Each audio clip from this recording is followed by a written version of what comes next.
10ویں محرم الحرام کی شب، 10ویں عاشورہ کی شب گزرتی ہے، 10 محرم الحرام کی قیامت خیز صبح نمودار ہوتی ہے۔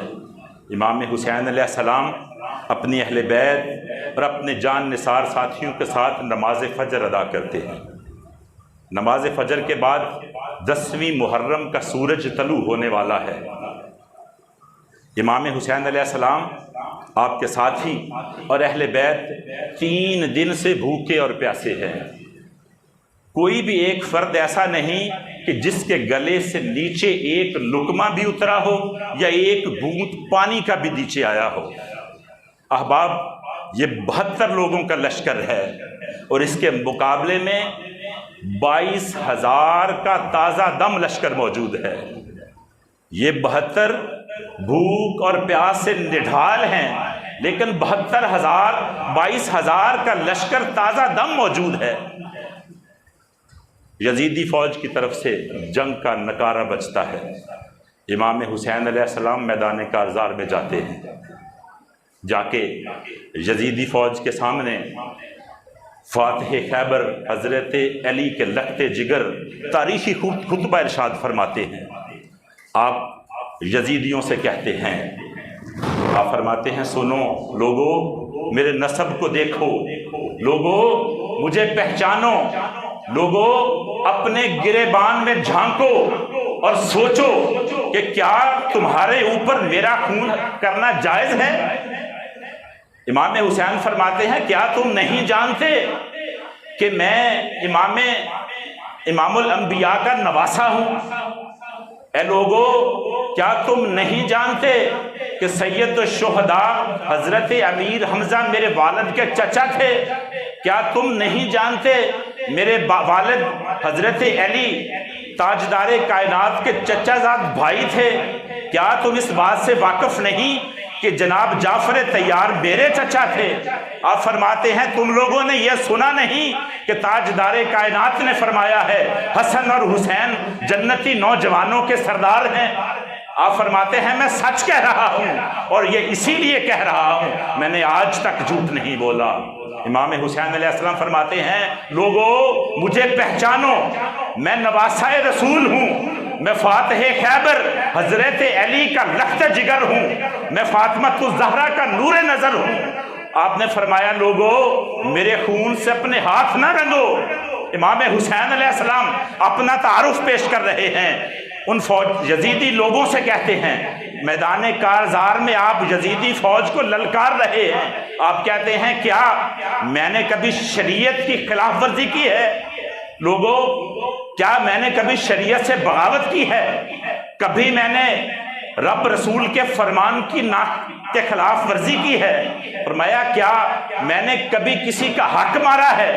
آپ فرماتے ہیں، کیا میں نے کبھی کسی کے ساتھ زیادتی کی ہے؟ آپ فرماتے ہیں، تم جانتے ہو کیا میں نے کبھی امانت میں خیانت کی ہے؟ میرے حسین فرماتے ہیں، لوگو تم جانتے نہیں میں نے کبھی جھوٹ بولا ہے؟ سب کہتے ہیں آپ نے کبھی جھوٹ نہیں بولا۔ تو امام حسین کہتے ہیں، تو پھر آل حسین پر پانی کیوں بند کیا گیا؟ اگر میں سچا ہوں تو پھر ہمارا پانی کیوں بند کیا گیا؟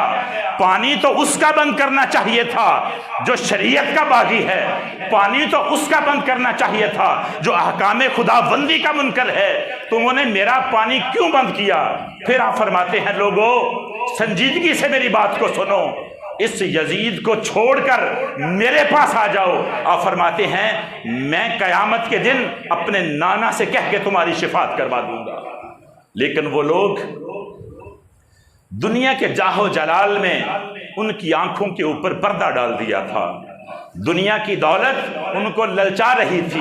احباب، امام حسین علیہ السلام کے ساتھیوں کی بات کی جائے، آپ کے جو جان نثار ساتھی تھے، یوم عاشورہ امام حسین علیہ السلام اپنے ساتھیوں کو جمع کرتے ہیں، دیا بجھا دیتے ہیں، اندھیرے میں اپنے جان نثار ساتھیوں سے کہتے ہیں، تم میں سے کوئی جانا چاہتا ہے تو چلا جائے۔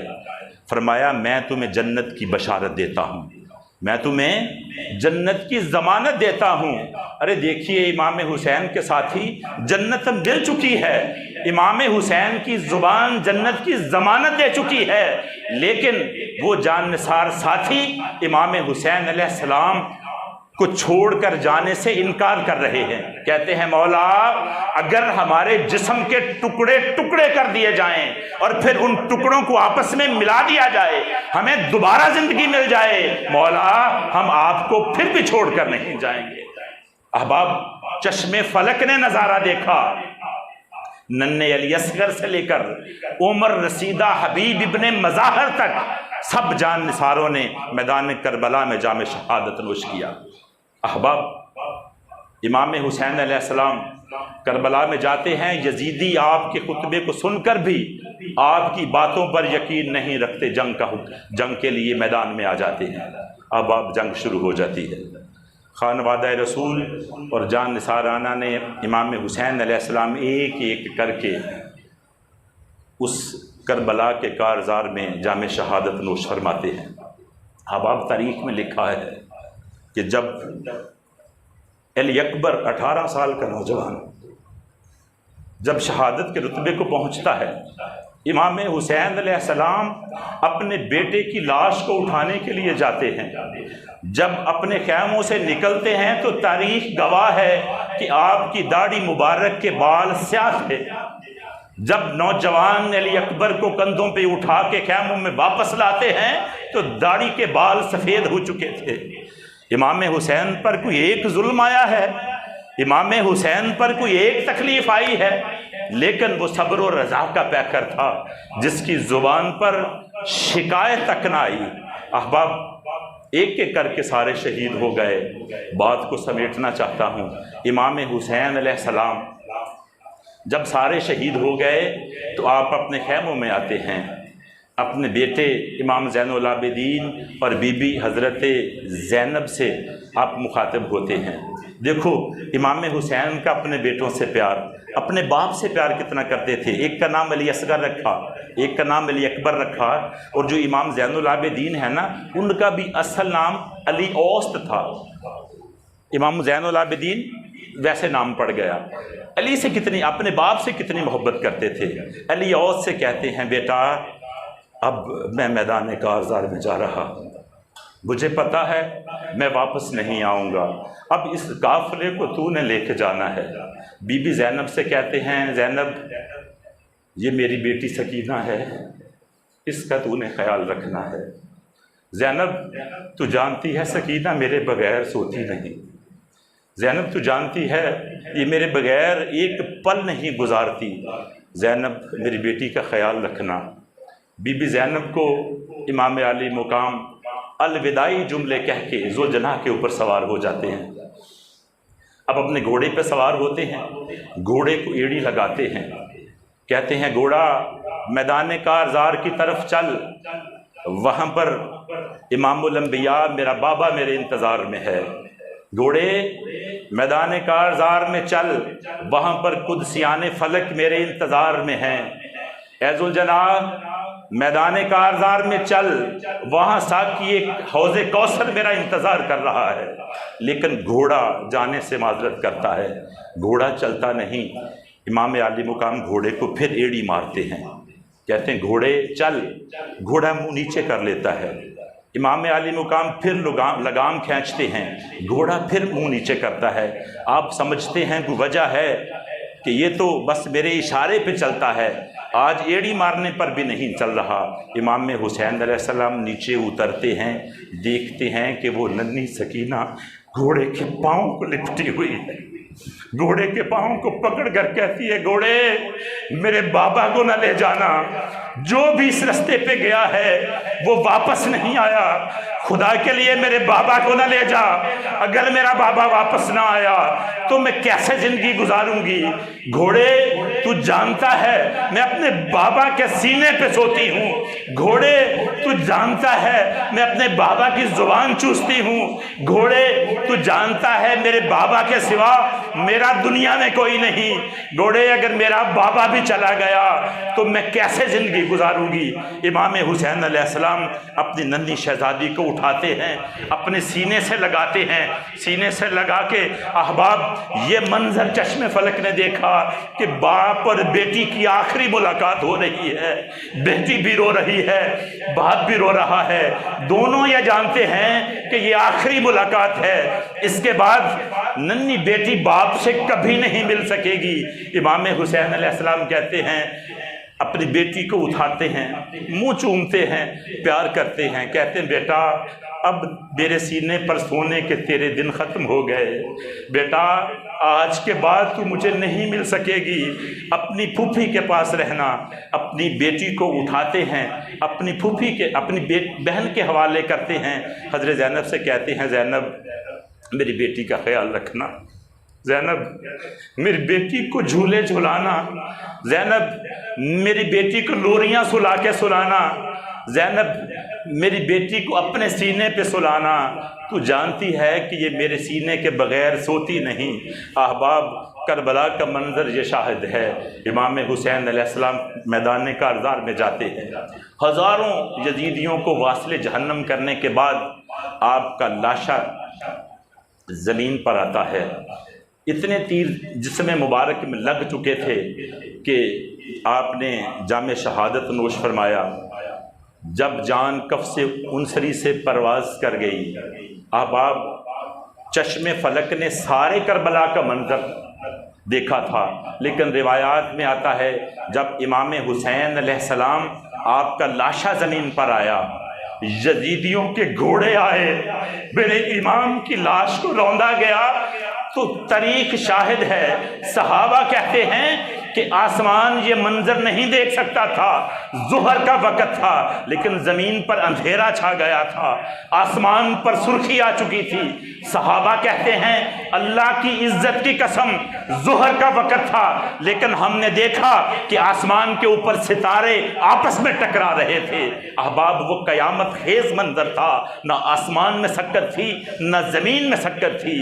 احباب یہ وہ حسین ہے جس کے لیے حدیث گواہ ہے کہ میرے حسین تاجدار کائنات حضرت عائشہ کے حجرہ مبارک سے نکلتے ہیں, بی بی فاطمہ الزہرا کے حجرہ کے سامنے سے گزرتے ہیں, اندر سے امام حسین کے رونے کی آواز آ رہی ہے. حدیث میں لکھا ہے میرے مصطفیٰ بی بی فاطمہ کے گھر جاتے ہیں اور فاطمہ سے کہتے ہیں فاطمہ علم تعلمنی ان بقاؤہ یوزینی, فاطمہ تو نہیں جانتی حسین کا رونا مجھے تکلیف دیتا ہے. ارے وہ حسین جس کے بچپن کا رونا میرے مصطفیٰ کو تکلیف دیتا ہے. جب میدان کارزار میں بے گورو کفن حسین کا لاشا تپتی ہوئی ریت پہ تڑپا ہوگا تب میرے مصطفیٰ کو کتنی تکلیف ہوئی ہوگی. احباب یہ صرف قصے کہانیاں نہیں, سننے کی بات نہیں, ہم نے اخذ کرنا ہے کہ میدان کربلا ہمیں کیا سبق دیتی ہے, شہادت امام حسین ہمیں کیا سبق دیتی ہے.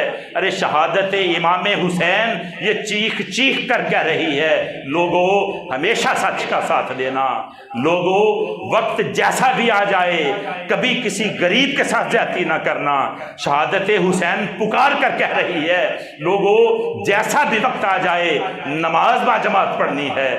امام حسین کی شہادت یہ سبق دے رہی ہے لوگوں جیسا بھی وقت آ جائے امانت میں خیانت نہیں کرنی, لوگوں جھوٹ نہیں بولنا, لوگوں شریعت کی پاسداری کرنی ہے, لوگوں احکام رسول اور احکام خدا کی پاسداری کرنی ہے. احباب امام حسین علیہ السلام نے اپنا سارا کا سارا میدان کربلا میں قربان کر دیا, سب کا سب پورے گھر کا گھر بارگاہ اللہ میں قربان کر دیا. خیال کیا تھا, مقصد کیا تھا, سوچ کیا تھی, ارادہ کیا تھا, نیت کیا تھی؟ بس وہ صرف ایک سوچ تھی, ایک مقصد تھا. وہ کیا تھا کہ اودی آن رہ جائے, اودی شان رہ جائے. مقصد شہادت کیا تھا؟ اودی آن رہ جائے, اودی شان رہ جائے, لٹی جائے پامے جوگ حسین دی اج, پر نانے دا زندہ اسلام رہ جائے. اودی آن رہ جائے, اودی شان رہ جائے, لٹی جائے پامے جوگ حسین دی اج, پر نانے دا زندہ اسلام رہ جائے. احباب اختیارات مصطفیٰ یہ اختیارات امام حسین یہ ہیں کہ یہ اختیار کتنا وسیع و بلند ہے کہ سارا جہاں حسین کی مٹھی میں بند ہے۔ اتنے اختیارات کے باوجود اللہ کی رضا کے لیے پیاسے رہے۔ یہ اختیار کتنا وسیع و بلند ہے کہ سارا جہاں حسین کی مٹھی میں بند ہے، اور بدلہ ہے کربلا میں تقاضائے انقلاب کہ نیزے پہ اب جو سر ہے وہی سر بلند ہے۔